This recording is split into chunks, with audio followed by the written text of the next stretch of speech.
हाथ रखने का मतलब आपने सहारा लिया।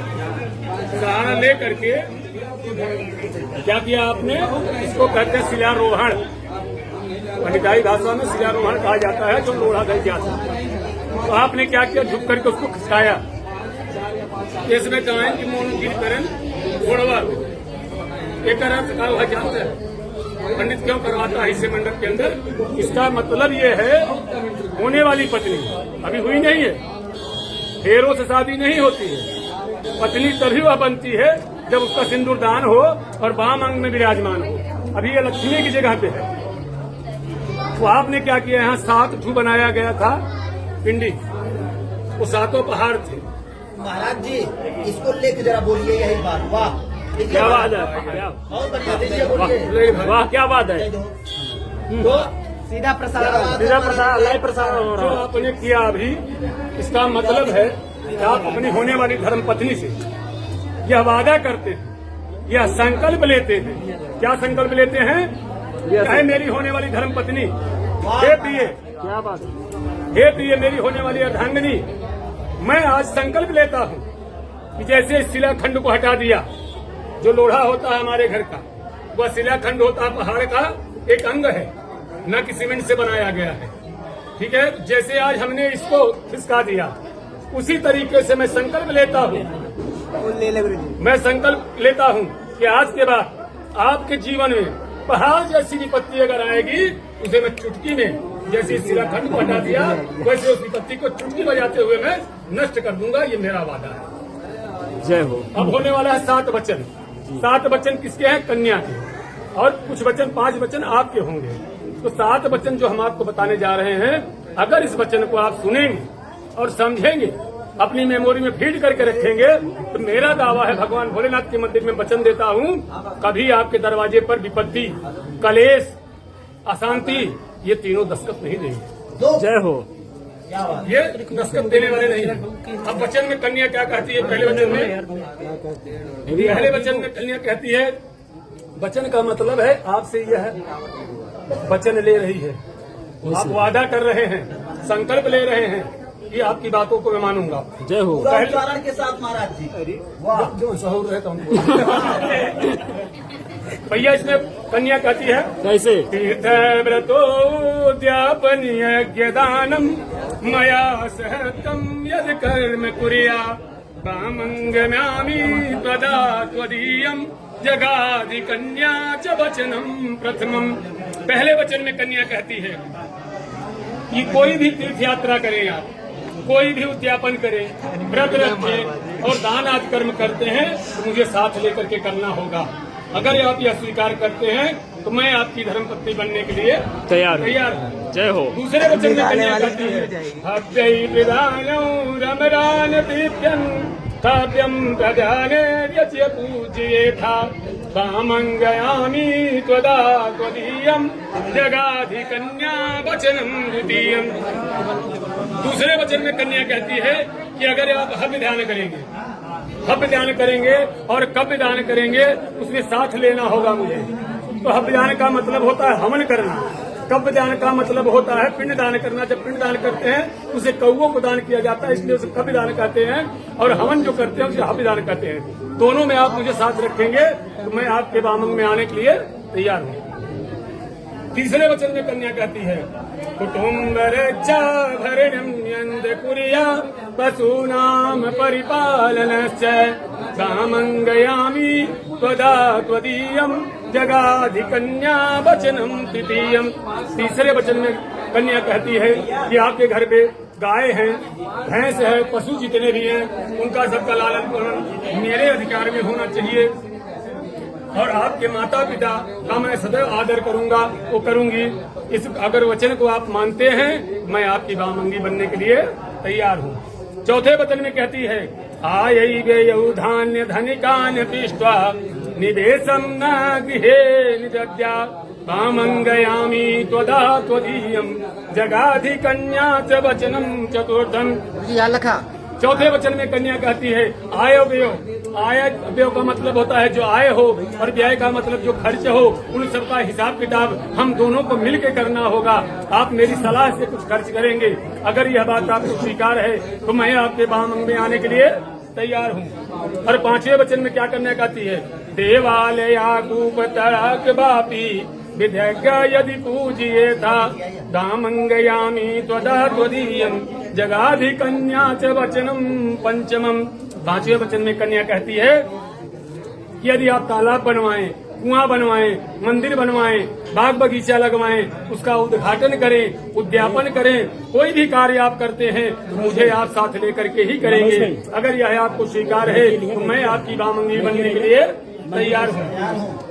अब 6ठे वचन में कन्या कहती है, देशांतरे आयस्पुरांतरे वा यदा विदध्य विकृतम कामंगयामी त्वदा त्वदीयम जगाधि कन्या च वचनम खष्टमम। 6ठे वचन में कन्या कहती है कि आप देश अथवा विदेश में कहीं भी कोई व्यापार करेंगे, कोई कार्य करेंगे तो आप मुझे बताएंगे जरूर, आप मुझसे सलाह लेंगे। अगर यह आपको मंजूर है तो मैं आपको बामंग में आने के लिए तैयार हूँ।